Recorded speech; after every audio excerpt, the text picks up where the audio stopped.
Hello, and welcome to another episode of the Reeve podcast. Today's guest is a professional chef, author, and CEO of Gourmet Adventures and Hawaii Food Tours. His name is Matthew Gray. Welcome to the show. How you doing? Thanks, Christian. I really appreciate the invitation to come see you. Oh, nice. The pleasure is mine. I just realized I got my this in the way. I was doing some voiceover stuff earlier. Right. Yeah. No. Absolute pleasure to have you on the show. I was doing my see. Okay. Here's a little caveat to this. So I always do extensive research on all my guests anyway, but sometimes Mhm. I have like so much research compiled on a person that I just don't even know where to start. Like I'm just like, I don't know. I don't like where do I start? Where do I begin? Like you know what I mean? But let's start with the two companies that you're sort of headed at the moment. So talk us through the creation of Gourmet Adventures and Hawaii Food Tours, what you offer, and why people should check you out. Well, Hawaii Food Tours got taken down back in March of 2020 because of the COVID shit show. For 16 years prior to then, what we did was feed, educate, and entertain people every single day who were visiting Hawaii, introduce them to the islands, the food, the culture, and all of that. So it was an amazing, famous experience. Okay. I didn't actually have that information, so that's my bad right there. But how come you haven't thought about bringing it back? Are you just kind of do you feel like okay, do you know what? We'll call it there and we'll move on to new things, or was it sort of a case of maybe it's difficult to bring it back, or maybe not in the same way you'd envisioned it before? Like, how come that's now done? It's a good question. Christian, the COVID has changed everything for so many people. People don't want to get together in the same way that they used to. And so I had to kind of pivot because it was a uh, big duration of time where we couldn't do the tours. So I wrote a book called The Ultimate Eater's Guide, Hawaii Edition, to be able to take care of people who are still coming to Hawaii and still are very focused on wanting to try great food. And so that's what I've done recently. I released the book on Valentine's Day of this year, and so I'm still involved with taking care of people, but not in the flesh anymore. It's interesting how is do you know it confuses me because like I feel like what I see is basically things are just I mean maybe this is just the UK, maybe it's different elsewhere, but I feel like here in the UK everyone's just kind of gone back to normal and it's just like it's as though it's never happened. And I feel like there's positives and negatives to that because the positives are like okay, well it's good that we're back to normal and you know it's not completely changed things for good, but at the same time things like hygiene standards, you know, especially in food service, oh my god, should be like really, really high, and if anything, the pandemic should have taught us that hey, you know what, like maybe it's not such a bad thing to wash your hands frequently, you know, Oh yeah. it's just stuff that we should already be doing, but I mean, evidently, I don't know. isn't it weird when you go out into the public and someone sneezes or coughs, everyone kind of freaks out internally, and it's a whole lot different than in the old days. People, you go to the movies and people would be coughing and hawking and spewing all over the place, and you just think, it's a little bit gross. But now it's like you're thinking about, like, am I going to die? Oh my god! Sorry, I should laugh, but no, no, you're right. No, you're right. I remember in the beginning of the pandemic, I for a good few months there, I was deeply concerned about that, and hmm it's not like I didn't leave the house, but there was one point actually where I didn't leave the house for a month, and that was kind of crazy because I got everything delivered, and then I was Oh like, yeah. wow, like I haven't left the house in a month. This is bad. I need to just go for a walk, something like.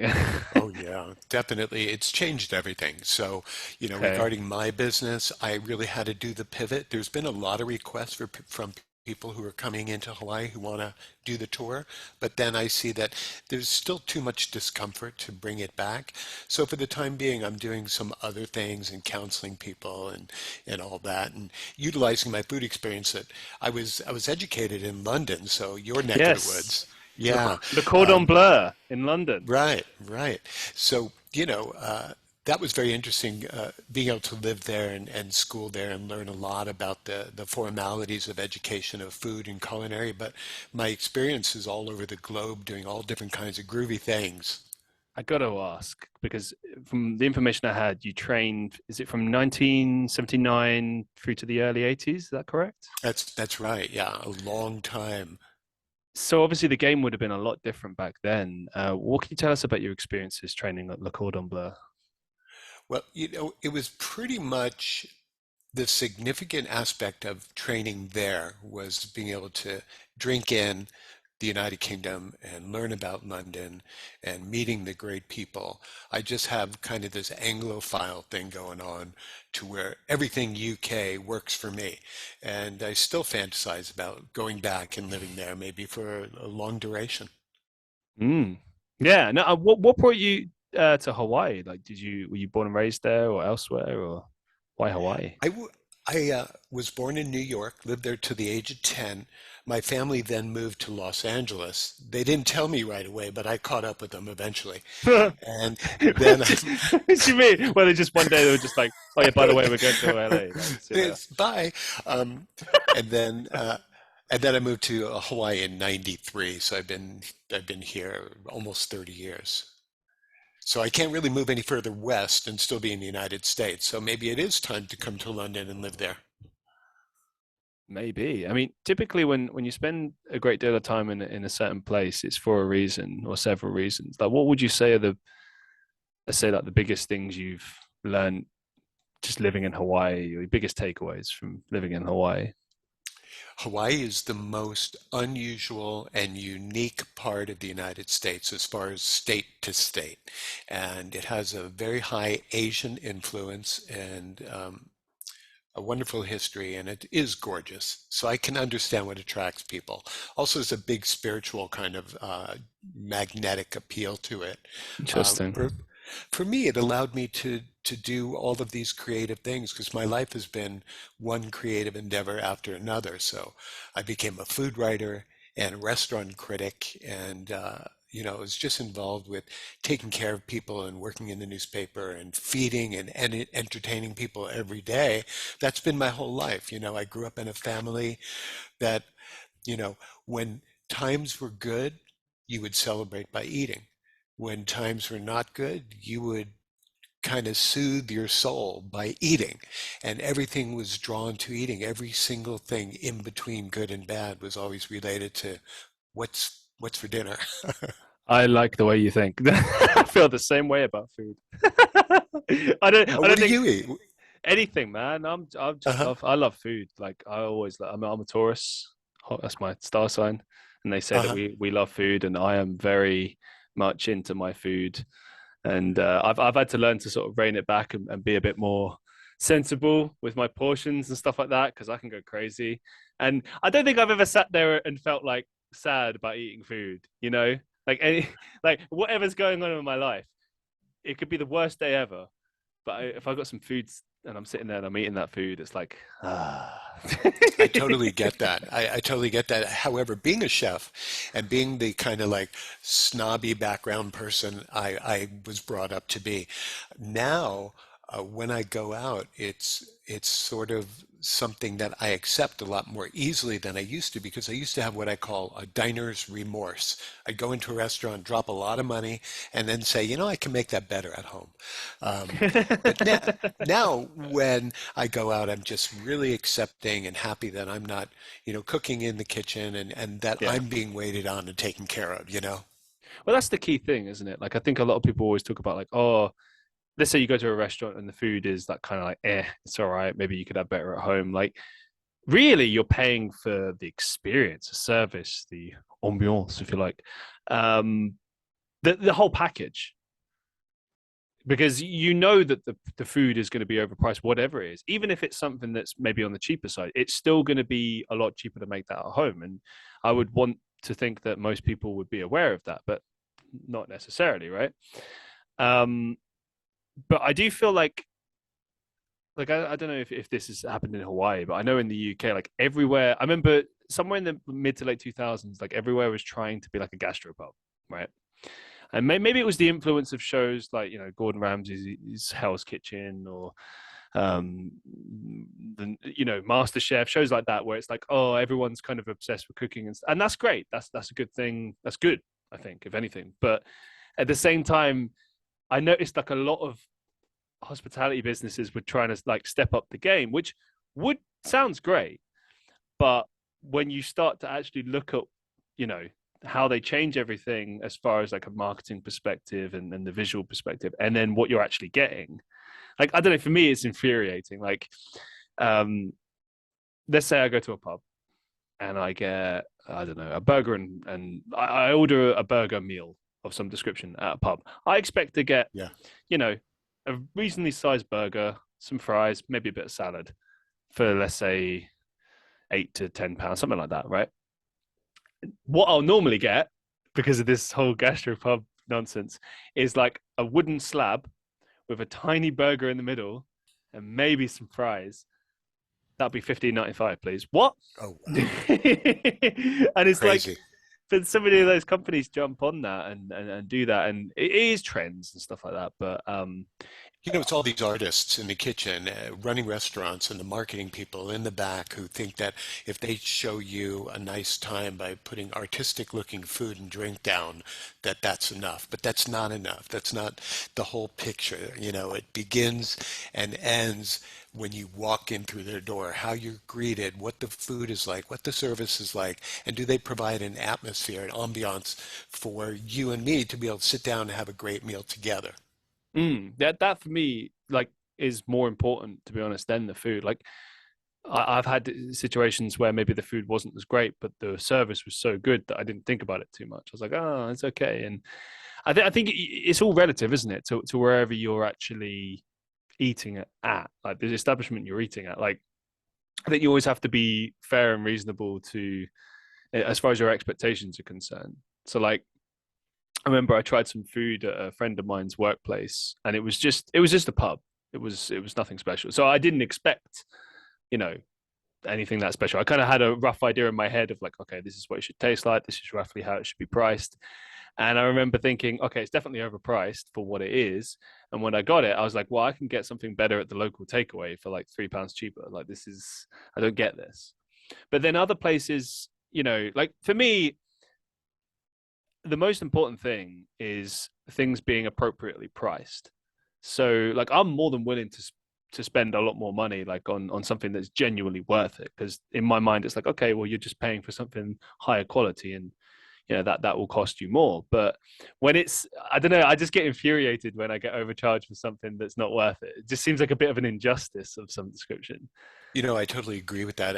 I think we have to adjust our expectations. When you go to a donor place and it's after the pub closes, that's one thing. You don't have high expectations. It's going to always be delicious. But when you go and you're spending good money and you're sitting across from someone you really care about, for me, this is the best form of communication. Being able to sit down, break bread, have a glass of wine or whatever with someone you really care about and learn about them. And that's how I was brought up. And that's what makes a restaurant special is when they can give you that atmosphere and you and I can do this. Absolutely. One thing I wanted to ask, which I kind of find interesting, is that obviously you trained as a professional chef and you became a food critic later in your life. Like, do you think, how can I phrase this question? So, do you think a food critic needs to have a background as a chef? I mean, anyone could be a critic of food because it's an Everyone is opinion. a critic of food. Everyone Right. believes they can be a critic. Right. And obviously, we know Yeah. this is not true. There's got to be like certain skill sets, certain things you learn to do, well, just learning how to review something in the right manner. But do you think it's? I mean, obviously, it would have helped you in, as far as like how you approached it and stuff like that. But like, do you think that maybe that would have more merit than someone who doesn't have that background? Like, how does that influence being a food critic, like having a background in cuisine? I'd like to think that having a background in cuisine is very helpful. And of course, working in both the back of the house as a chef and in the front of the house as management allows you to really understand how that world works because one of them is dealing with food in the back and one of them is dealing with people in the front. And if you have that entire experience and that background, it's going to help you be a better critic, I think. I think the more skill sets you have and understand, I think the better the end result will be. And of course, I say that selfishly because that's what I did. So I understand flavor and combinations and food architecture and color and what you want to eat because I go out and I talk to people and I listen to what they have to say and I can adjust menus and experiences based on what you want. When you're a critic, like obviously you're giving people sometimes maybe harsh words that need to be heard. I mean, I think it's a food critic is always going to be valuable. Like people might look at it like, oh, yeah, this person's coming in, they're going to trash on everything, or they're going to make it, they might potentially harm the reputation. And it's like, well, they're just giving you their opinion. That's one person's opinion. Yes, this person's opinion happens to hold some weight, but it could serve to help you, well, basically point out what you need to improve. But did you have any experiences where maybe you had some pushback to a review that you wrote? And if so, what happened and how did you handle that situation? That's so funny that you bring that up because, it is one thing to have a lot of people who enjoy reading your work.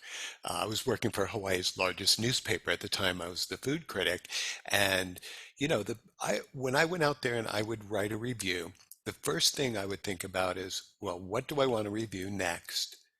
How will I get 1,000 words out of this experience that I can put down? So you have to think about it from an artistic perspective as well.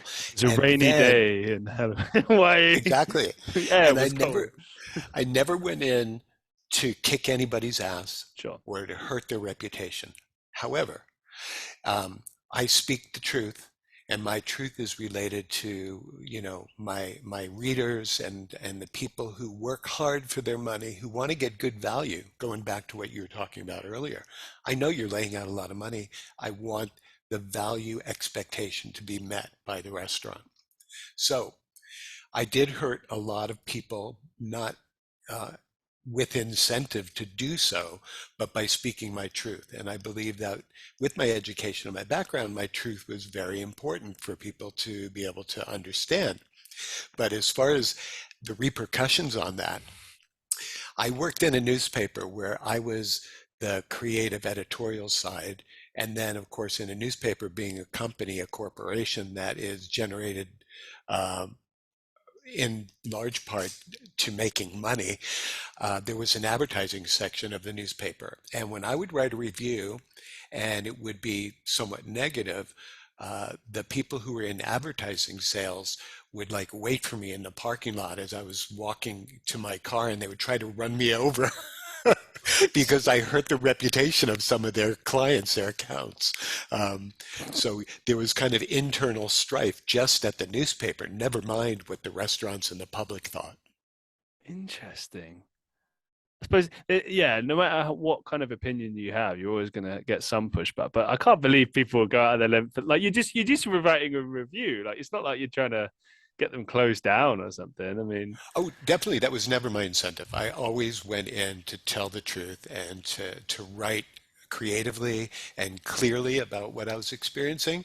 But, sometimes honest opinions hurt people. Just take a look at the world around us, even when it's not about food and critique. It could be about art, politics, travel, uh, disease. So people are at each other's throats no matter what. So as long as I was able to stay true to myself, I was able to put out really good content. let's flip it in a more positive thought space. Were there any places that you were critical of that then benefited as a result of that and improved for the better, and you happened to sort of see that? The people who were really forward thinking would see my review and then perhaps take a moment to pause and say, maybe this guy Matthew has something valuable. So I would get phone calls and emails to visit these restaurants, hotels, tortilla manufacturers, whoever, and they would say, could you help us? Because everyone knows my background and my bio. So a lot of times that's what I would do. I would go in and I would help them learn about customer service, how to greet people, how to speak with people. I would teach their wait staff about the food, how it is how it is cooked, where it comes from. I would train their kitchen staff as to certain techniques, how to make things nicer. So yeah, to answer your question, there were a lot of times when my words resulted in people's responses saying, "Could you help us? Could you come in and help us out?" Fantastic. Um, just on the same sort of thought, I'm gonna keep using this term, thought space, thought wavelength. I don't know. That's kind of what Gordon Ramsay did with his show Kitchen Nightmares. However, in more recent years, we've kind of realized that the show, oh wow, like, it's a TV show, so obviously there's going to be a lot that's staged or whatever. But from what I know about the show and what the research I've found out about the show, apparently, like there was only a few elements that were staged or whatever, but like most of it was pretty real to, or it's as you see it. But there's definitely like a formula to it. Unfortunately, in the US version, I can't speak for the UK one, but the US version, I think there was like 80 or 90 restaurants they visited, and like 15 of them are still open, and the rest have unfortunately closed down. Some as a direct result of being on the show, some closed down even before the episodes aired, etc. So the relevancy here, given your background as a businessman in the field of hospitality, and yeah, I have to say, like a lot of what you do, it sounds like you've kind of had similar experiences too, Gordon, as far as like helping people out and in that regard. And I just wondered what your sort of thoughts on that show and the concept and everything sort of surrounding that is. Well, Gordon is a pro, and he's also, you know, a world-renowned chef, and now he's a world-renowned entertainer. And television does require a lot of effort to be able to pull off because it is a show. So even though they'd like to tell you that they're not very highly produced, the aspect of it is that they are, because television is expensive and it costs a lot of money for advertising. And they're always advertising in the Gordon Ramsay shows, as there are in all food shows. So I'm thinking that, you know, if you think back when food shows were about cooking and about entertaining and about enjoying flavor, they've kind of morphed over these past, 10 years or so, they're away from cooking and more to like competitive eating or competitive cooking. Mm. And Gordon Ramsay, you used him as an example. He's a very fiery individual, a little bit of a potty mouth. He's very dramatic and very intense and very high strung. And that makes good television because that kind of stuff doesn't work in real life when you deal with someone like that. So, but on television, it really does. This is the thing as well. Like I've worked in hospitality, I still do, and I don't think I've ever seen a chef, head chef especially, talk to his staff like that. But apparently Gordon did his his I don't know what the word. He was taught by what's his name? Jean-Pierre White, I think is his name. Oh, right, right. Right. And apparently Who's he another very intense guy. right, apparently that's where Gordon got it from. So there you go. Um and apparently like that's just like them, whereas like most kitchens, I don't know, maybe people come at me in the comments if I'm wrong about this, but every kitchen I've ever worked in, everyone's very, obviously like during service, if it gets pretty stressful, like maybe you might get a few expletives might come out here and there, but generally there's always a level of respect there because these people, you're working together, you're a team, and you have a goal, and you got to get through it. um so That's a my great point. That is a really fantastic point. If you disrespect others, you're not going to get what you want. And he's not very thoughtful or respectful to his people, but the folks watching the show, they like that. It's entertainment. But the people, on the show with him, no one can feel good about getting torn down in public. I feel like I don't like behind closed doors. I don't think he would have been like that. I think it was all for show. I mean, I think maybe to an extent there might have been, especially when he was trying to get his Michelin stars. There's a few documentaries that he did in the 2000 late 90s, I recall, where you see him trying to get those stars and like how difficult that process is and everything. And there was a little bit, you get a bit fiery sometimes with new starters when the the level, they weren't hitting the standards that were required. But then there was a lot of stress that he was under to achieve that, and these things make a difference. So to some extent, I could understand. But yeah, I always look at it like, nah, there's no way he talks to his staff like that. Like everyone would keep quitting. There's no way. When I Um, was learning about cooking, and I was a sous chef at one restaurant in Los Angeles, at a penthouse restaurant. So all these fancy people would come in, and our chef, the head chef, was kind of Gordon Ramsay like before Gordon Ramsay was even on the map, and he disrespected people in the kitchen who were working with them, and down the line, one of the other cooks lost his temper after the chef threw a knife at him, and this created like a major brawl in the restaurant. And ever since then, they got rid of that chef, and now it's being handled by a guy who's thoughtful and quiet, and he's intense, but he's intensely colorful and intensely talented. But he doesn't upset people by getting in their face. I can't believe that. I mean, it's kind of fitting that something like that happens in LA where, movies are made because it just sounds like something from a movie. Like imagine that you're Oh just sitting yeah. there eating your roast beef and then just a chef just comes starts fighting with someone on the table. I can't imagine that. Oh, it happens. I mean, they're just crazy things that happen, where the customers can hear it, and there are crazy things that are happening back in the kitchen where only, the workers are a part of it. So that restaurant world and the eating world from back to front is so interesting. It really is. What's some of the craziest things you've ever seen happen in like the kitchen or the restaurant or over the years? Well, we've had customers, come up to the kitchen and complain about their food not being cooked the right way, and that happened to me a couple times. And so instead of getting upset or offended, I said, "Well, why don't you come on in and show me what you know?" And put them right on the spot. And most of them would just like back down, or they would say, well, it's a little bit too rare. I go, okay, I'll take care of it. And a couple of times, yeah, I put the apron on them and I gave them the knife and I said, do it. The meal is on the house. I'll take care of it. And I didn't really learn a lot from those people, but I made friends and customers.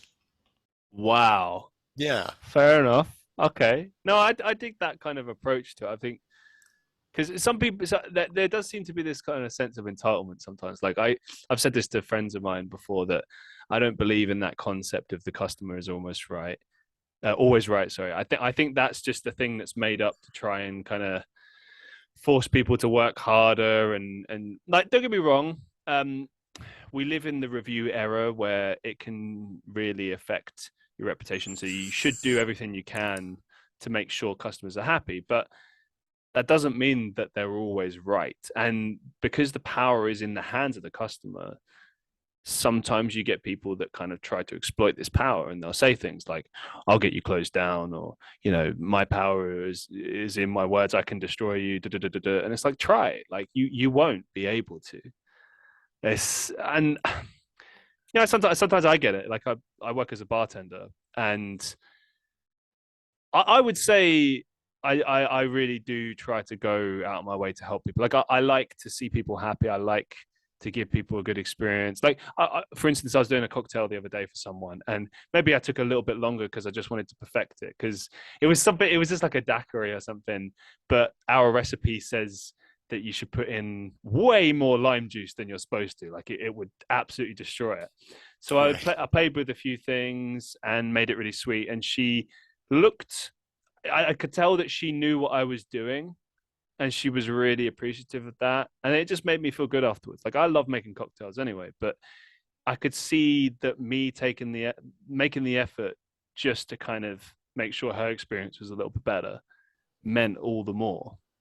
And it's like, It's that personal touch, man. That's what makes all the difference in the world, better to be someone who is going to take care of somebody and not instigate issues, but really equalize issues. And that sounds like what you did with that young lady and making the cocktail just the way she would like it. yeah. Well, she looked happy anyway, so that's the main thing. Well, in a bar, it's hard to not look happy. This is true. This is very true. Like I've worked in a lot of different fields. I've worked front of house, back of house, barista, even in the kitchen a little bit, retail, you name it. And it is interesting to see how people and their attitudes towards you differ from from place to place. Because obviously, when I worked in retail, supermarket retail, people were very angsty about their food and just they were in a rush. Maybe they just come from work or wherever, and they're just in a rush and they're irritable. They're not in a good mood. Even at times like Christmas, when you'd think people would be in a great mood, they're just really irritable. But in hospitality and bars, generally speaking, people, as you say, are in a good mood because they're there to have fun. But then sometimes you get uncomfortable situations where you have to turn people away for whatever reason, refuse to serve them, etc. And you're only doing so because you want to take care of them. You have a duty of care. You have a duty to everyone else there, and people don't always necessarily react well to that, and it can make it different and difficult. And I feel like with food service, oh man, that I have to say it definitely is one of the hardest jobs ever. Um, Absolutely, because you're dealing with people who want their food, 10 minutes ago, and they want their drink 10 minutes ago, yeah, and they treat you like you're kind of a slave to them instead of understanding that, you're doing your job and you're a professional, and I'm going to be nice because I don't want something bad to happen to my food on the way from the kitchen to my table. I've never seen that happen, but I've heard it does happen. That's all I can say about that. People, will respond the way that they respond. We're all just human, and you Yeah. got to treat everybody in a nice way. That's really the only way to get by. And, I've been doing the life thing for a really long time, and I could see that in the years when I was aggressive and powerful and so on, it was too much. And when I learned to kind of take control and learn about my responsibility to others, life became a lot easier to navigate. How would you say hospitality has changed over the last, let's say, 20, 30 years? Like during your time in the industry, like what are the key ways that it's changed? Has it changed for the better? Has it got worse? What are your thoughts on that? I think that there's a lot of corruption in in big business and in Okay. hospitality, um, and I think that there's just so much fluff and pomp and that kind of thing. So they've really kind of gotten away from the experience, even though they'd like to make you believe that they're into making your time there a wonderful one. But it's such a huge industry generated by money like every other big industry. So, as a consumer, as a customer, we have to learn how to navigate our way through all of the promises that are being made to us and all the special offers that are being put out there and so on. So I still think it all pretty much boils down to the same thing that it's always been.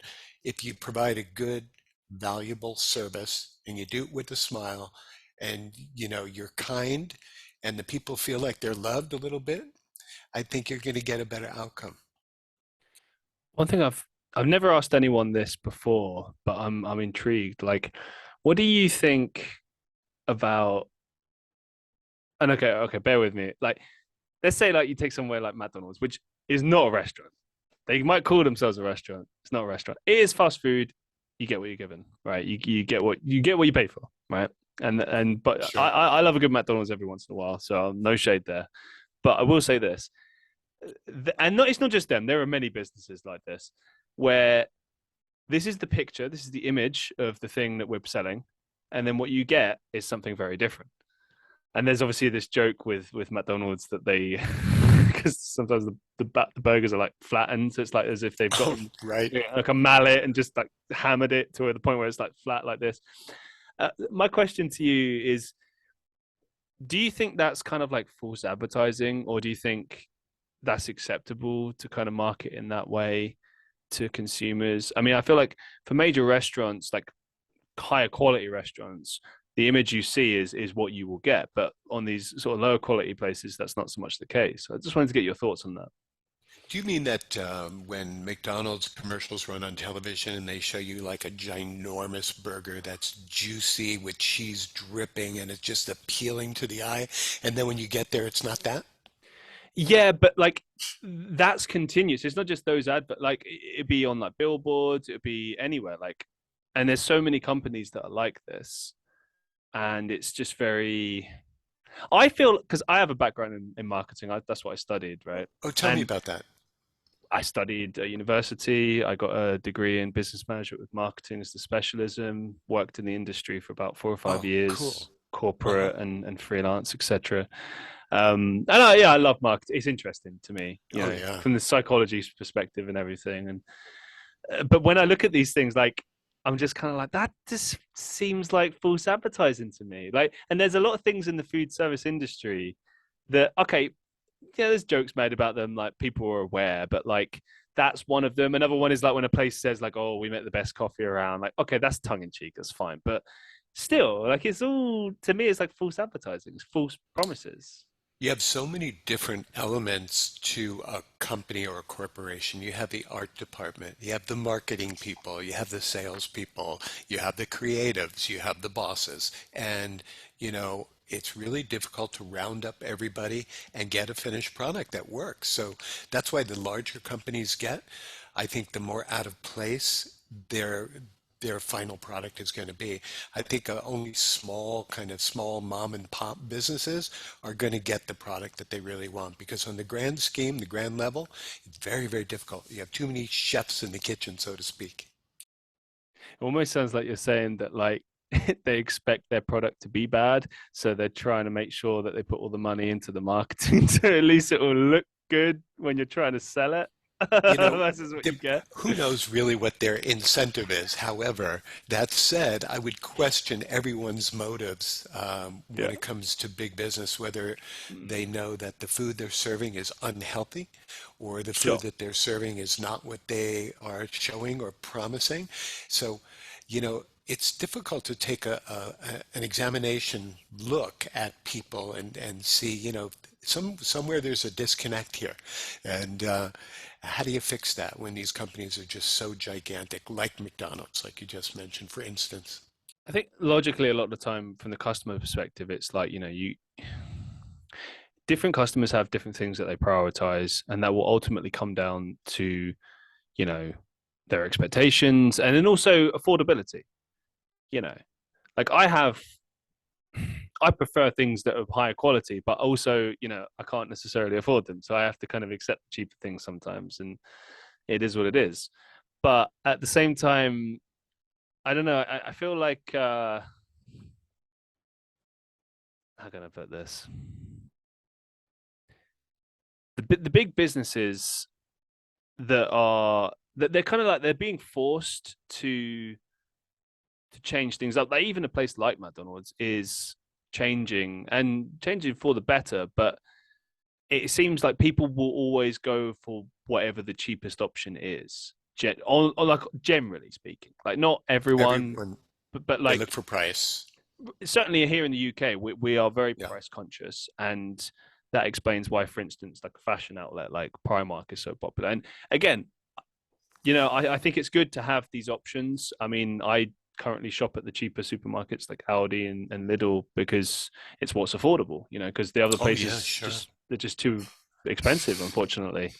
And we're currently going through a cost of living crisis, which does have an interesting knock-on effect on food service and hospitality. Like I can't count how many times people come in, they ask for a drink, and you tell them the price, and they're like, "How much?" And I don't know what to say. I'm like, it's just how things are. You could say, down at the shop, you can get this for half the price See and if let them then we kind of weigh that out and say, well, no, maybe I'll stay here. I like your company. this is the thing. You're 100% right. And but if I would do that, we'd just go out of business. Like quite honestly, like it's so highly inflated. Like, I'll give you a really good example, right? A bottle of Budweiser where I work costs 4.50. And as I understand, some other places are charging more than that. So we're actually on the cheaper end. But it's 4.50 for one bottle, Is 330 that milliliters. is that a typical price is that it called an import for you guys? Get American bad beer?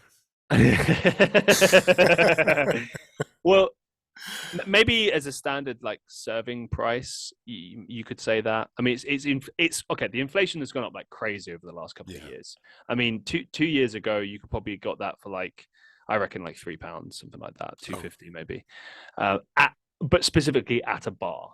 And there will probably be other places, say like here in Manchester, where they'll sell it cheaper. But generally, in that city centre, that's probably around the price you'd expect to pay for that bottle in a bar. hmm. Now, if I go to the store and I get, let's say, 24 bottles, I'll probably pay somewhere, if I'm lucky, like 12, £13, probably about £15, maybe a little bit more. But we put that into perspective. I mean, I don't know how I'm terrible at maths, but yeah, 24 bottles divided by 15, 12, whatever, right? It's not a lot, you know. Oh yeah, no, the prices are so inflated at the bars. But at the bar, if I was to have the same amount, I'd spend like about 100 quid. Right. So the key is to buy the case down at the shop and Right. then put a few in your jacket and then go to the pub and Hey. order one.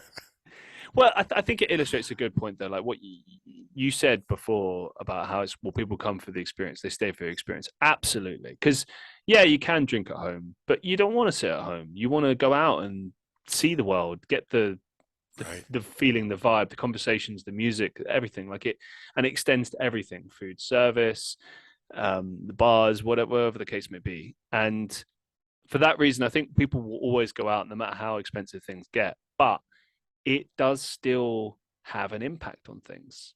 Like Oh yeah. Manchester's very well known for football, for example, Hmm. and we did like an event where we were showing the football. Like we always show football at the bar, and we always sort of brace ourselves because it normally gets like crazy busy, especially when away fans come and they just dominate the bar. But it's fun; it's something different. But we had the Manchester derby coming up, so it's Manchester City versus Manchester United, and we were expecting a lot of people because we happen to be there's like this is interesting. So there's like different zones of Manchester. There's blue and red. So I think we're in the red zone. So we're like a Man U pub, like not like we're not like we don't have like flags on the window, but like um Sounds like gang warfare. it well that's the thing. It is kind of like Yeah. that it's designed in that way to kind of protect people, to be honest. So let's say like you've got a bunch of Man U fans in there and someone comes in with a City shirt, you're actually encouraged to not serve them, like to refuse service No because kidding. yeah, because Wow. you're trying to prevent a situation from occurring Yeah. because it could. Anyway, this particular day, which we were expecting it to be packed and full of Man U fans, there was no one, not a single, maybe like two fans. That's it. Nobody. And one of the people that came in that was drinking there sort of remarked that it's probably the cost of living crisis. And I must say, certainly in the last year, I see less and less people out and about. I mean, because it is really expensive. You know, you really do have to kind of plan ahead with these things. Even just having going out and enjoying a nice meal is now something you have to maybe plan for as opposed to just something you can just do at will. But again, it depends how much you're earning. That's a big factor. Oh yeah, well, society is really plugged in right now with all the things that are going on, so people have less money to spend. But even, back in the day, I remember when I was young and my girlfriend and I would want to go out to dinner, we'd say, okay, well, we only have $30. And that was like a lot. And so what will we order? Well, we'll get, two dishes and one appetizer, and we'll be able to still leave a few dollars for a tip. And, we had to plan it out. And people do the same thing all these years later. What can I afford at McDonald's? What can I afford wherever I go? So it's a big part of it because you only have so much money in your wallet. Sure, absolutely. Just keeping it on the marketing kind of wavelength. So you've That's fun for generated. me. Hey, I love that. I love Yeah, that. That's yeah. good to hear. Yes. Sorry, guys. We're gonna have a little marketing spiel now. Everyone loves this, Christian. Everybody is digging this right now.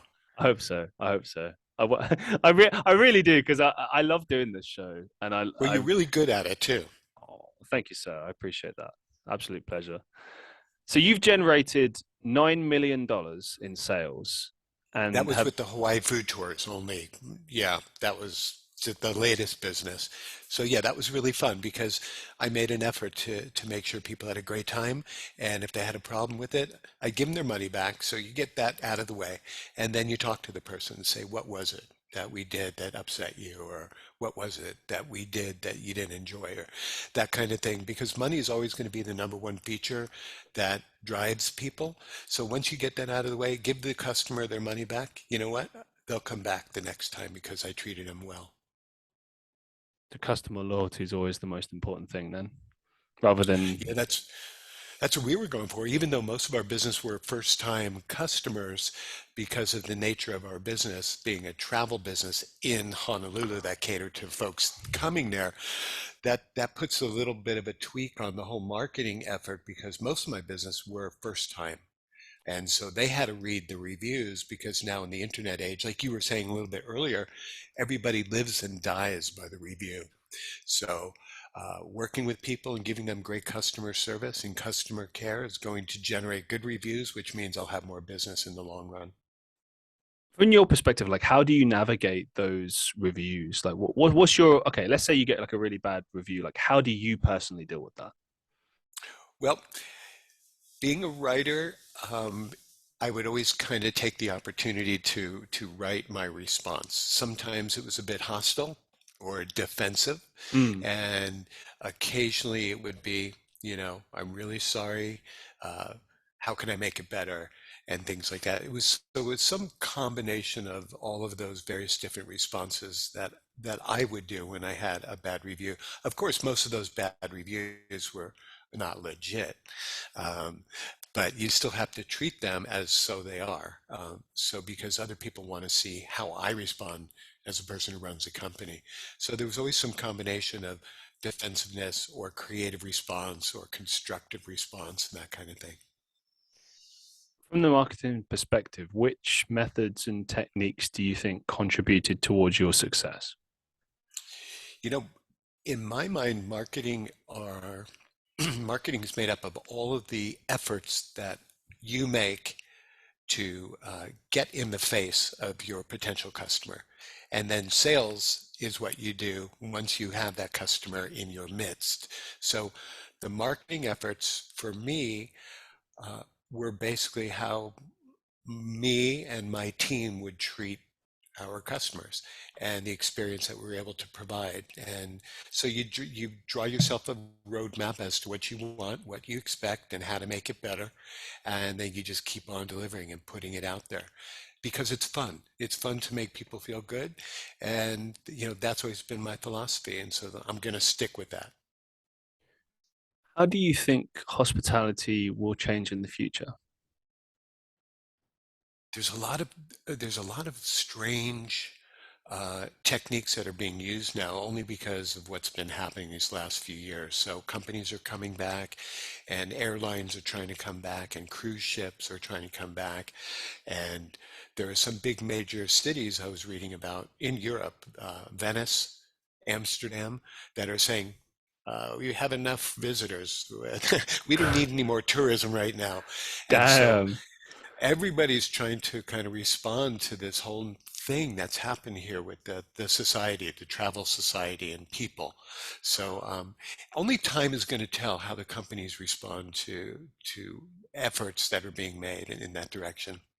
Now, this is interesting what you've touched on here because I've never heard about this before. Uh-huh. Like countries, cities actively turning people away. Hmm. Perhaps what might happen then is a bit of like a Wimbledon effect, where for those who don't know, like Wimbledon, the tennis tournament, you can't just buy tickets outright. You have to enter a lottery in order to for the opportunity to purchase Right. tickets. So maybe what we're looking at in the future is having to enter sort of a lottery to get to visit a country, which is Oh, that's interesting. Let me tell you what Venice has done. They have started to limit cruise ships from coming in, and they are trying to eliminate, people rolling their bags on the rollers or luggage. So they don't want people walking through the streets with rolling luggage anymore. So that's kind of keeping people at bay in a little bit, because I don't know if you noticed, but during COVID, the uh, canals in Venice cleared up naturally. because there wasn't so many tourists, and the pollutants levels went down, and the canals started to come back. You know, it was Mother Nature doing its thing, and it was all because we weren't sending in, like, 10,000 passenger cruise ships 3 times a day.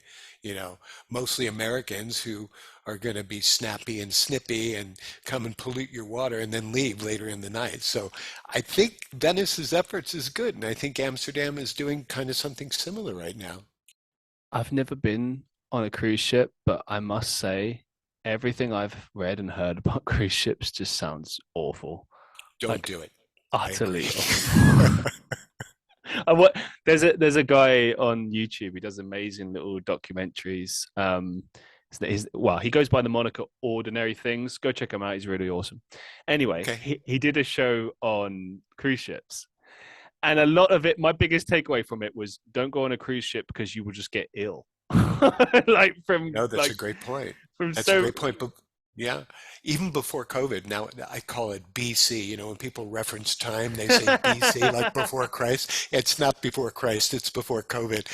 But before COVID, people were getting sick on cruise ships all the time. There would be foodborne illnesses. There would be like crazy stuff going on. And, there's no reason to do a cruise when you can get down on the ground and meet the people and have fun and drive around and walk the cities. this is the thing as well. Like I get okay, it's cheaper than I think it's cheaper, isn't it, than going on an airplane. But then also the way it's marketed is, oh, this is an experience in of itself. Like you get to like you can be on a pool on the ship and there's events and all this stuff. And okay, great. But at the same time, whenever you see, and this is another thing that Ordinary Things pointed out as well, that like the pictures all show like a lovely serene view. Maybe there's like one couple on the deck and they're just enjoying the lounging area and it's nice, right? But then every not just cruise ship holidays, every kind of holiday package ever will present it that way. And then when you get there, there's like 10,000 people there and it's packed and there's nowhere to sit or be. Like I to me, again, my idea of a nightmare, maybe it's just because I'm introverted, but like I would just be like, I need to get away from the people. I can't stand this. Please. I No. totally get it. And cruise ships, the way that they're marketed is like, why would I, as an American, want to go on a cruise ship with 10,000 other Americans and go to a city someplace in Europe? It's like, I'm trying to get away from all this. I'm not trying to get in it. I feel the same way. Like, look, anyone that's British, I love you. Okay, I love you all, but I don't want to be near you when I go abroad. Like, there's this place, Spain. We're really guilty for this in England because we've like dominated certain areas of Spain. Like I think the Costa del Sol is one of them. Certain holiday destinations. It's not just Spain. There's other countries as well where it will just only be British people in a particular resort or place, and it's like same as what you just said. Like I don't understand why you as a British person would want to go. I mean, maybe it's the familiarity, safety, but then what's the point of going abroad then? If you is it what to just get sunshine and just be around other British people, but it's a bit warmer? I don't get that. It makes no sense why people would want to do that, and yet they continue to do that. So it's one of life's, unanswerables, isn't it? I went on one holiday that was like this, and I'll never do it again as long as I live.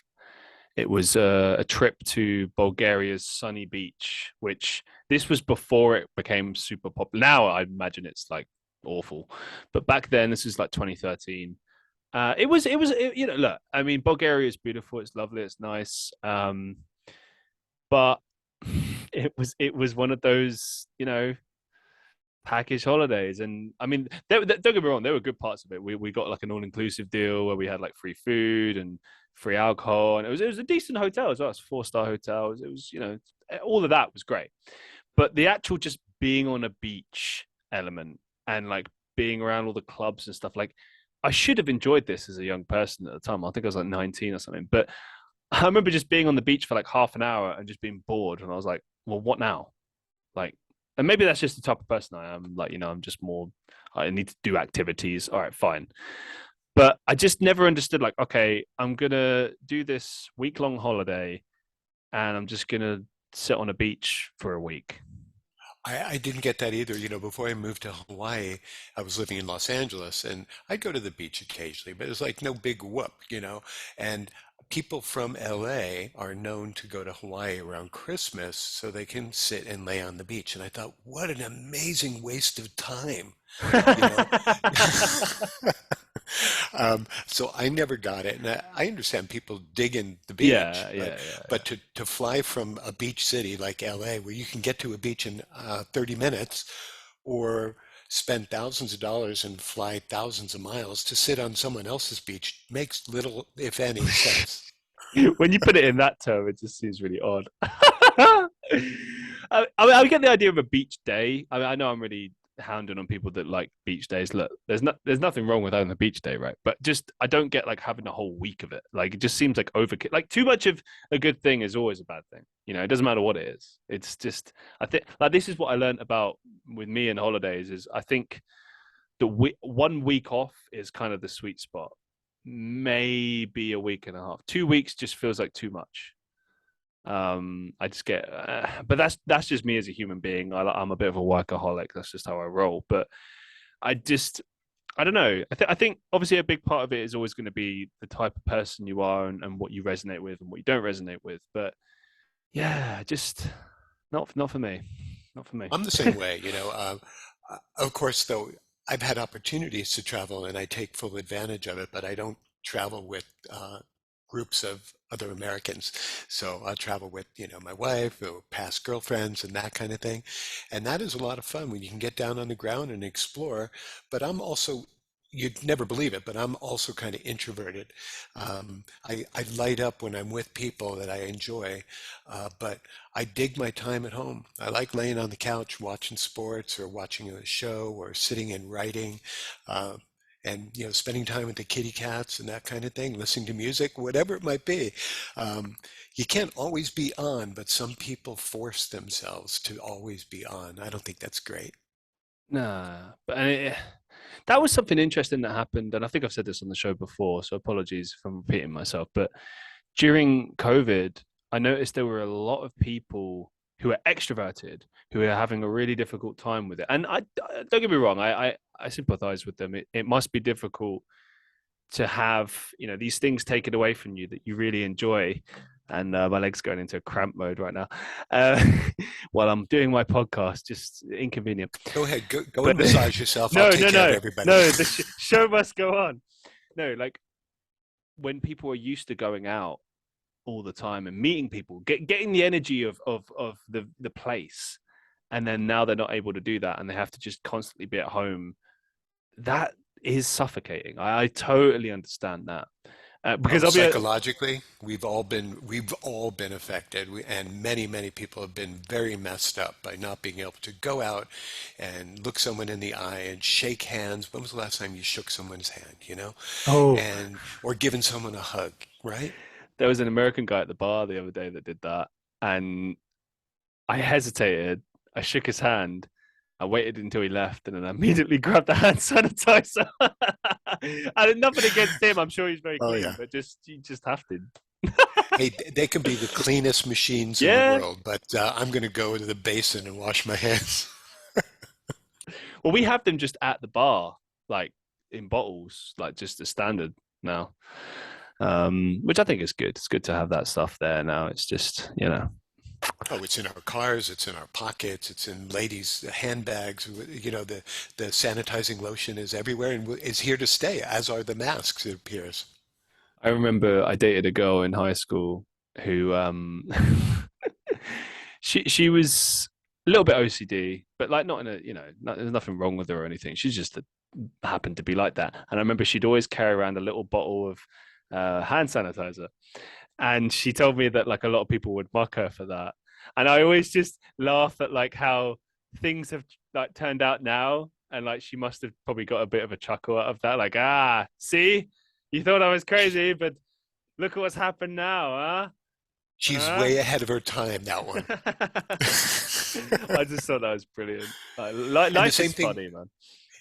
and the same thing with the masks. Remember how we would initially feel when we saw someone wearing a mask? Go, why are you wearing a mask? and then they were way ahead of their time as well. And apparently, like in Asia, they've been wearing masks for 20 years or so because of pollution related reasons. Yeah, and also they do it, which I didn't know until recently. They do it as like a preventative measure, protective measure. Sorry. So if you let's say you got the cold or the flu, you would wear a mask to protect others. If you had to go out, you to protect others. And I always just thought that was pretty cool. Despite it being like an odd behavior as far as like Western perspective. Oh yeah. When I learned about that, I was like, oh, that's cool. That's a considerate thing to do. It's not like us where we just go in the office and make everyone ill. Like, Exactly. And part of the reason for that is that, you can't afford to miss a day's pay. And so you yeah. force yourself to go even when you're ill. And so it's kind of a weird system. I know your system is different than ours, but No, we're the you get out. same when it comes to Oh, is that. that We're right? yeah. Mm. So, it's tough. People are pulled and pushed in so many different directions, and so they don't know exactly what to do, and so they risk it, and they'll cough all over you, and then that's no fun. Yeah. No one wants to be coughed on. No, not at all. What would you say was your most memorable experience as a chef? Hmm. Well, after I was in London learning and I came back to the States, I hired an agent. And yes, chefs have agents. And so she booked me with some really fantastic people. So I got to cook for a lot of the rock bands that I previously had traveled with. I did merchandising for the Eagles and Fleetwood Mac and Wow. Pink Oh my Floyd. god. And so that's what I did prior to being a chef here. And so I ended up cooking for a lot of those bands. And that was pretty memorable stuff. And I got to cook for Robin Williams and the producer of Top Gun and Flashdance and all these major Hollywood type celebrities. But the rock and roll days were really very cool for me. Okay. Wow. Any interesting eating habits from any of those celebrities that you met? Anything stands out? Um, I would cook whatever they asked me to cook. And so I Okay. wasn't judging them at that time because I was just this little puny, know-it-all, nothing chef but so I would, when we were on tour, I would go into the hotel kitchens and I would be able to use the kitchens at the hotels and cook for these famous celebrities up in the top floors and all that.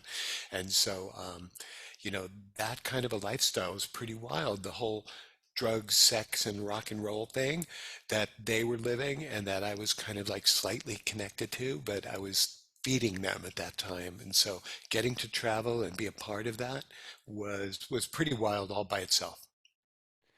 Were there any? Okay, you must have like met them. Maybe like some of them would have said thank you, or maybe some of them were rude, or like any. Was there any kind of interactions you had with any of these celebrities that stood out? They were all pretty much friendlier than you'd think. That's When good. people are always at that high level, we have this misperception that they're going to be mean or whatever. But one thing I can say, that people who are famous and rich are lousy tippers compared to regular folks like you and me. Interesting. Yeah, I wonder why that is. It's, because they expect everything to be given to them. It's a weird kind of psychological thing, but when they attain that kind of success, they expect that everyone's going to cater to them and that they're going to get everything given to them for free. that is bizarre. I don't understand that. Like I don't get that at all. I know you're the kind of person who's like, when you make your money, you'll like be more generous and Oh give yeah. things to more people and yeah, spread Oh the love. yeah. Yeah, expect like £500 or dollar tips when I become a Right. celebrity. Right, exactly. That's what I dream of too. I want to be able to give those kind of tips. Yeah, man. Here's a month's wages. Thanks for the sandwich. Right, exactly. Thanks for the Bud Light. Oh, never, never, never. Right, That's an right. insult. You like Oh, Bud you Light? bet. Yeah. We serve cores at our bar, and I'm always, whenever someone's asked one, I'm like, "Are you sure?" I don't know why anybody would go to Europe, which is known for wonderful beer and ales and all that, and order a crappy American beer. It makes no sense. Come on. it kind of goes back to what we were talking about earlier about commercialism. People go for what they know, not what is good. I mean, I can't like I've discovered over the years that all most of the commercial drinks are not very good. And when it comes to alcohol, so okay, a couple of things. So when I was living in Europe, I discovered that like vodka was its best when it was Russian or Ukrainian vodka, like and lesser known brands as well. And you'd never get a hangover ever. It was really pure. You'd wake up feeling amazing the next day. Just absolutely. Obviously, you'd need to eat and do what you need to do, but it would be absolutely incredible. And the same is true in the UK. In Scotland, cask strength whiskey. I've gone on about this before, so apologies, but most whiskies, commercial whiskies, are about 37%, I think, 37.5% alcohol content. But these ones are like 50%. And not only is it heavier alcohol content, but you immediately taste the difference because those commercial ones have this horrible kind of like chemical taste to them. They all taste the same. It's awful. But then these car strength ones just taste infused with like real flavor and it's incredible. And like, so that kind of tipped me off to this idea that, okay, the problem that we have is that most of the commercial alcohols just aren't at that quality level. And of course, like they're mass produced, like just like anything in life that's mass produced, generally speaking, the quality is not always going to be there. That's not always the case, but you know, corners will be cut in order to get it out to the masses. Yeah, they're rushed systems and it's lower quality and they have to get it to market. So it's always going to be a little bit different than someone who takes the time and care to make a great product. Like, great whiskeys are aged in oak for a reason mm, and they don't have chemical colors and chemical flavors put into it. Someone takes their time to make an artisan product and, then they release it. What they have, not promising to release 10 times more than they have and make it artificial. I suppose you've got to make a decision whenever you create an alcohol or any kind of product. Is this going to be a high quality product or do I just want to sell a lot of it? Right, right. And going back to the whole vodka thing, Yeah. vodka was originally invented to be odorless and tasteless, and it really has to do with the filtration process to get it to be as good as possible. Because really, when they've sat down, so-called experts, and they've lined up a whole bunch of unnamed, unpackaged vodkas for people, the experts can't tell. Just like with wine, same thing. People are thrown off guard when they don't see the label, then they can't tell the difference. Their palate is just not good enough. That's right. That's right. Unlike yours and mine. Nah, mine's probably. I mean, I don't know. I like a good wine, but I can't stomach a lot of this commercial stuff. Like, yeah, I'm very snobby when it comes to that stuff, and I think everyone should be a snob when it comes to these things. And I'm not talking like, oh, I'm better than you, I know more than you. I mean more like expect high quality, expect more from products, always expect more. That's what I reckon. I think that's a good idea. Definitely a good philosophy to have, if nothing else. You refer to yourself as a people specialist on LinkedIn. What is a hmm people specialist? Someone who can handle compliments and someone who can handle distress and confrontations and things like that in a nice way. So, I've never really had to solve any of my issues or any of the issues surrounding me or my businesses with fisticuffs. It's always been through good, clear communication. And I think that's what the first steps are in becoming a people specialist, is dealing with folks and their concerns. Because after all, when you boil it all down, we're all pretty much the same. So Mm, that's where I start. absolutely. During your time as a food writer and a restaurant critic, you coined the phrase convergence technology. What is convergence technology? Well, that was a term that I made up back in the late 90s, and I brought it up to the publisher and editor, and they're like the gods of newspapers. And I set a meeting with them, and I sat down and I said, this internet thing, which I had already been on for the better part of 10 years, because I got started in 92 with Oh, a website called Love Life Radio. Uh, and I said, this internet thing is going to be shifting. And I think that print media, like newspapers, like the building we're sitting in right now, is not going to be around much longer. And I said, I think we ought to go to the internet and start putting out the information in the news as much as possible. And I tried to explain to them what was coming. But they didn't listen, and here we are now with yeah. 80% of newspapers out of business. Crazy, isn't it? That they thought that way. Like Oh yeah, they didn't get it.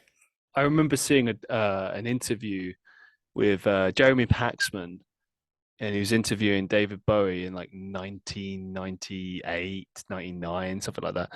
And Bowie, very ahead of his time as far as like his mindset and such, or just in general. But he was giving a kind of an account of what he reckoned the internet was and was going to become, and he was spot on with it. But Paxman just thought he was crazy. He was like, "What?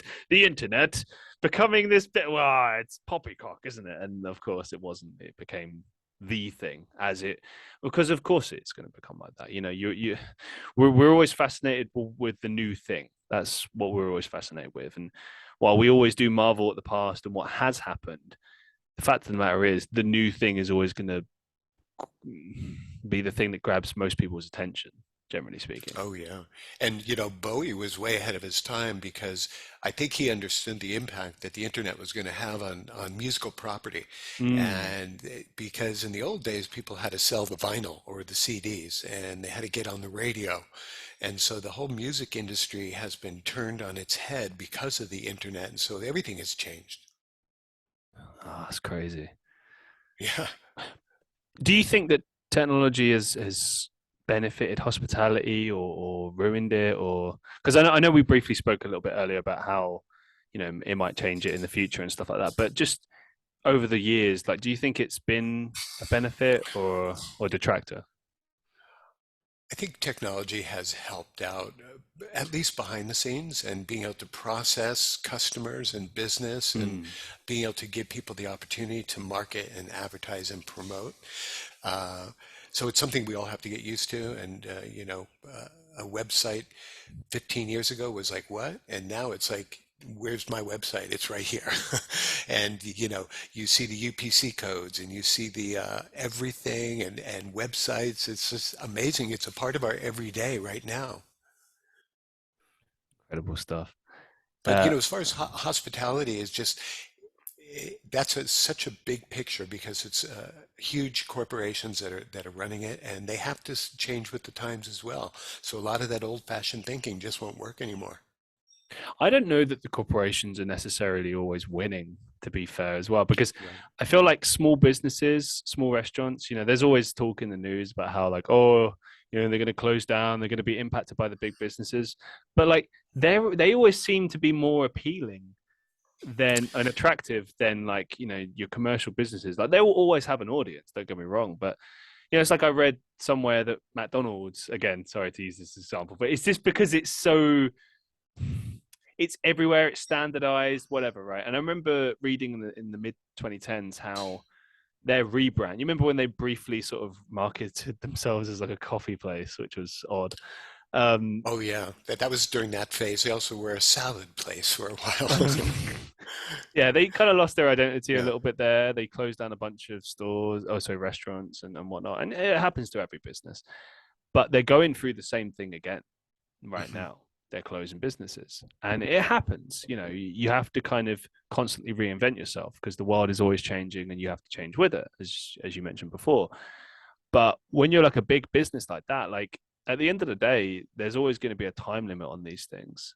There's always going to be like, okay, that was then, this is now, and I don't know that like those commercial businesses will continue to have the same power as they once had, and especially since there's more of a drive towards local produce, local businesses. You constantly hear about that now, and it's yeah, it just seems more appealing. There will always be a place for the McDonald's of the world, but it's interesting, Christian, that I just learned within the past year or so that one of the big corporate McDonald's executives said, We're not a restaurant business. Yep. We're a real estate business. Hmm. They make their money off of the franchisees who are paying them all kinds of money for their opportunity to run a restaurant. And so McDonald's actually classifies themselves more as a real estate company than as a food company. Yeah, I discovered this through that movie in 2015, The Founder, I think it's called, starring Michael Hmm. Keaton. Amazing movie. For anyone who hasn't seen it, go and see it. It talks about how McDonald's was originally created by the two brothers, and it was a legit restaurant, but they had this Yeah. amazing kind of approach to fast food back in the 40s or no, 50s, sorry. And then it kind of was acquired by this guy. I can't remember his name, something Pringle, something like that. I think his name was, and he, as you say, then turned it into a retail business. Oh, sorry, not retail business, a property business, which real estate, sorry, and that just blows my mind because for I those who know don't know, it does. to break it down in a really straightforward way, every site that McDonald's owns, they own the land. They make their money from leasing to the franchisees. So any store that you see will be leased by whoever's the running that particular store, and they're leasing from McDonald's, the corporation, who are real estate developers, constantly purchasing. They're probably one of the biggest landowners in the world, to put it into perspective. I think you're right. And, not only that, but all the product that McDonald's ends up serving Mm. through that franchise is all being paid for by the franchisees to the McDonald's corporation. So McDonald's making money hand and fist, um, but mostly, like you said, because of the real estate. It's crazy to think about as well. Like, imagine renting something and being told exactly what you have to do constantly, and there's no wiggle room to do it your way. Like, you have to do it the way you're told. It's like, yeah, sure, you can make the argument that yeah, we get access to all these products, and the existing, you don't have to come up with a new company name or logo or anything. Everything is taken care of for you. But if the company randomly decides to just change stuff and it turns out worse, you have to deal with that. And Oh it's just yeah, like, they set the rules, and part of becoming a franchise owner is to accept the rules of these 50-page contracts that the big corporations put out there. So if you want to operate on a day-by-day basis, you have to hire the way that they do, and you have to use their food, and you have to pay the lease on the land, and it's the poor man's way to doing something creative. oh no. You worked briefly as a communications specialist. What advice could you give on how to become a better communicator? Well, a lot of being a communication specialist is trying to teach your bosses how to clearly put across a message, and and then be able to take a message that's coming from your bosses and then be able to filter it out and deliver it to your potential consumers. So yeah, being a good communications person combines a lot of technique and a lot of marketing efforts and advertising knowledge and people knowledge. Once again, it always keeps coming back to the same thing, Christian. Absolutely. I mean, those key things in life, they remain constant and true, don't they? And you see them pop up anywhere in life. Like, for instance, I go to the gym, right? And the amount of things I've learned in the gym that just apply to just life in general, quotes and whatnot, and just ways of doing things. And it's like, it's kind of amazing when you really think about it, how everything is sort of connected, albeit distantly, but it's all connected. You, It's you just made me think of something. It's probably totally unrelated. Is it okay if I share it? please do. You know, um, the way that people drive is just such a crazy day-to-day experience if you're out there on the roads. And I know that you guys use public transport a lot more than we do. But the way people drive is very, very rude and dangerous sometimes. But if you were in the grocery shop and someone drove their cart like the way they drive their car, they'd be killing each other in the aisles. So just, Yeah. you just have to be nice. Why is that such a big major problem for people? And it also kind of begs the question that why is behavior accepted in one instance but not in another? Like for argument's sake, let's take your analogy. Let's say that people ran around the supermarket like they do in the cars, just hitting each other. Like as you say, it would be chaos. It'd be havoc. Like Oh going to a yeah. supermarket would be a hellscape, and it already is. So it's just it's interesting. I don't know. I think people on the road like I mean okay, look, I don't drive, but I've been a pedestrian my whole life, and sometimes like a lot of the time it's fine. You follow the what we call it the green cross code. I don't even know if that still exists, but if you're sensible with how you cross streets and stuff like that, you'll probably be Hmm. fine. But sometimes there are just people that are crazy. They drive around like nutters, and you get accidents happen, and it's like Oh yeah.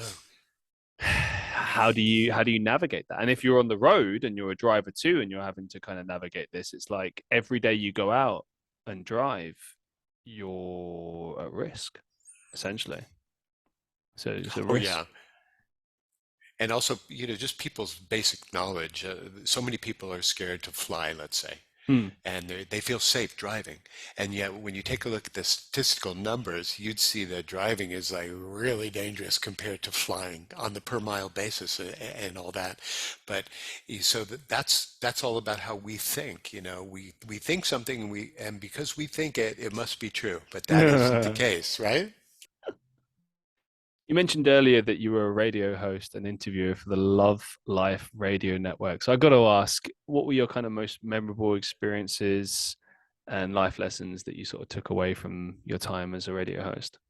Well, I started radio a lot longer before Love Live Radio. Love Live Radio was in Honolulu here during the 90s, and Cool. we were one of the very first radio programs that was broadcast over this new thing called the internet.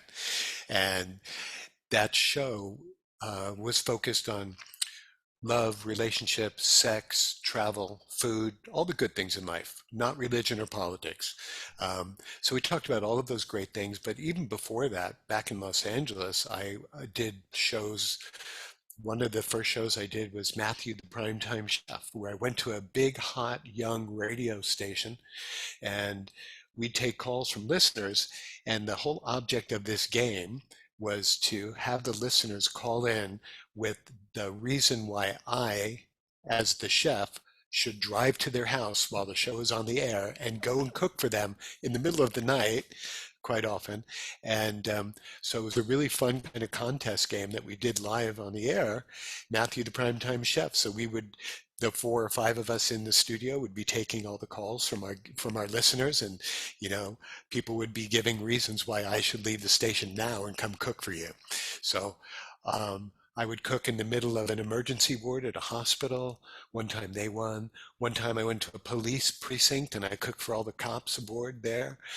One time I went to one of those little cubicle gas stations and cooked for that person in there. Um, One time I went to a young lady's house who was doing her laundry in the middle of the night. And so there were a lot of very interesting things that happened in my radio career. That was just one of the first shows that I did.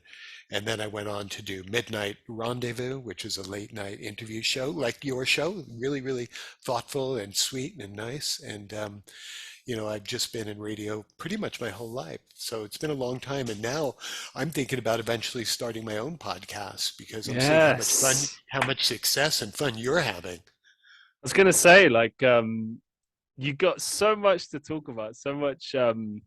You've really lived like a very interesting life. So I think people would love to see a show come out of you. I think that'd be definitely be a show I'd listen to for sure. If you live long enough, Christian, you get to build a big resume. Do you know? I've already built a fairly big one right now. Like one thing, people are really, really lovely online, and I've got some lovely friends online and followers. And sometimes people will say things like, "You're a good storyteller," and I think about the fact that like I've taken the last couple of years to really work on, for instance, being a presenter. Like I do regular live streams. I've been doing this podcast now for about 2 years.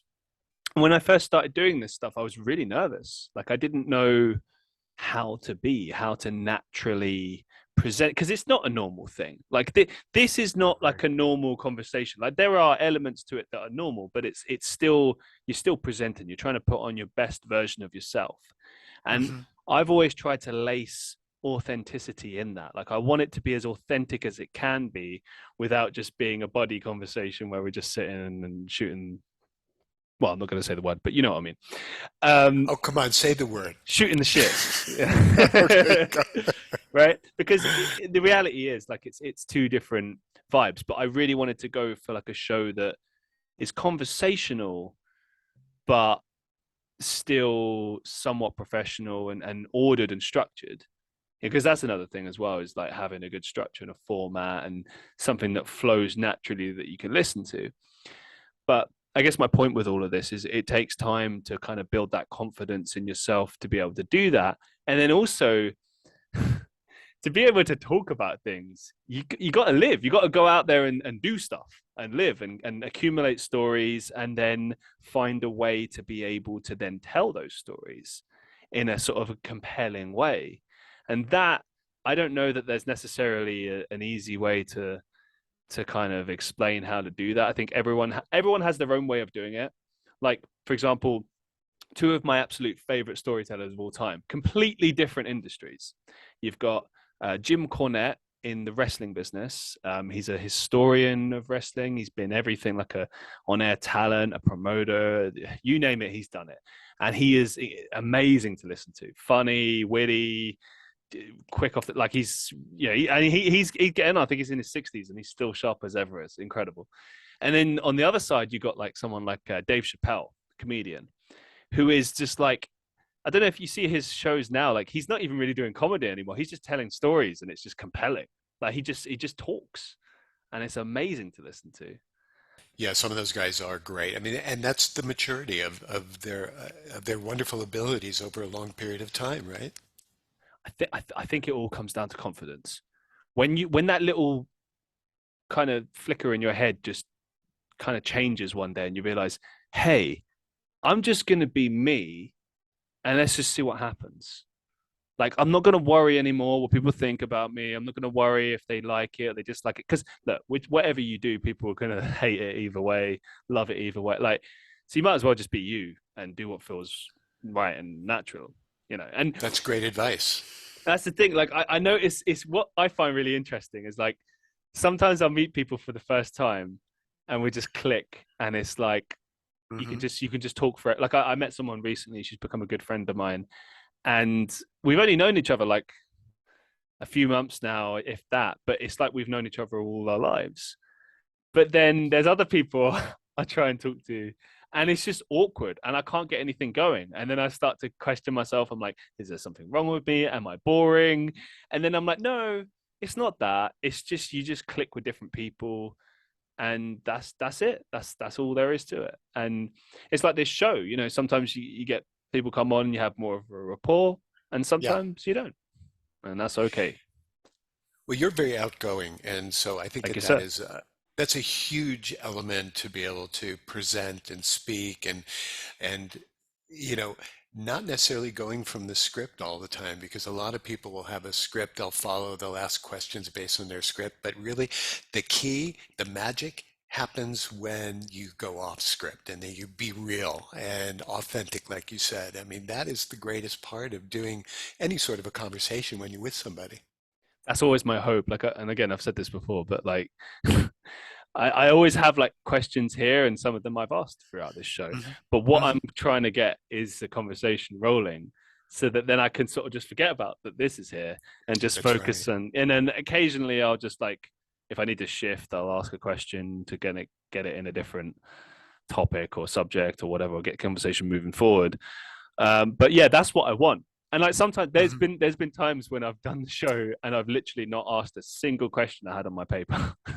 It's just been purely just conversation. I don't know, like it just It works. just rolls. Sometimes it just rolls on its own, right? Just got to roll with it, man. Okay. You've had a very long career. You've done a lot of different things. What would you say are the biggest lessons and takeaways from all of that?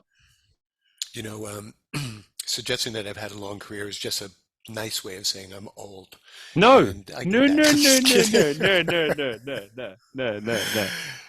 I You know, mean, the biggest take, long, go ahead. illustrious, and full of many interesting experiences that could offer a lot of insight. That's what I'm looking for. Yeah. You're a good man.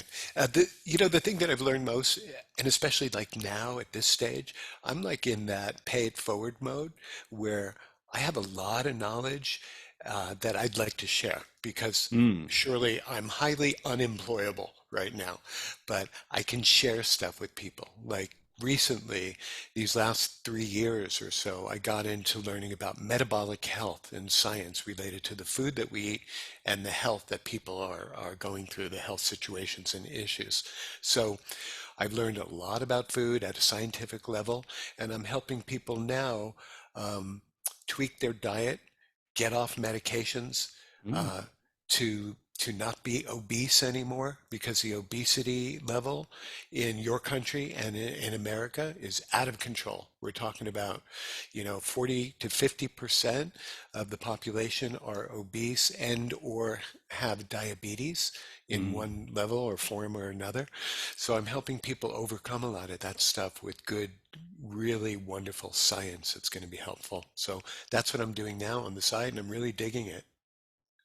I love that as well. Like, no matter what age do you get to in life, there's always things you can learn and ways you can help people. And like, it's like recently, this bar that I work in, right? I'm one of the oldest people there. Like, most of the people working there are between like 19, 21, and Wow. I'm like 29 right now, right? And I was always that clueless boy that didn't know anything and was scared of the world and didn't know what to do, right? And then somewhere during that time, I became a man and things changed and I sort of started trusting myself and just rolling with it, right? And now I find myself giving advice to people younger than me. And every once in a while, I have to catch myself and be like, wait, what? When did I start being the person that's able to offer advice? Like, when did that happen? But it's I know like, it just, there's a time in life when, for the longest time, you're the youngest person in the room, and then you blink your eyes a few times and you end up being the oldest person in the room. it's mad. And that whole wisdom thing is not necessarily related to age. It's related Mm. to experience and heart and soul. And obviously that's what you're going through too.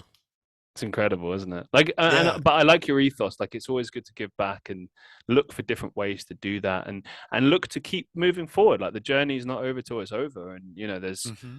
there's so much more to be learned, so much more to be experienced, and yeah, man, And love life. another bit of advice or something that I like to share with people, besides trying to get their health thing together, which is really important, is to go after things that kind of stir your creative zone instead of thinking, uh, this is going to be a good opportunity for money.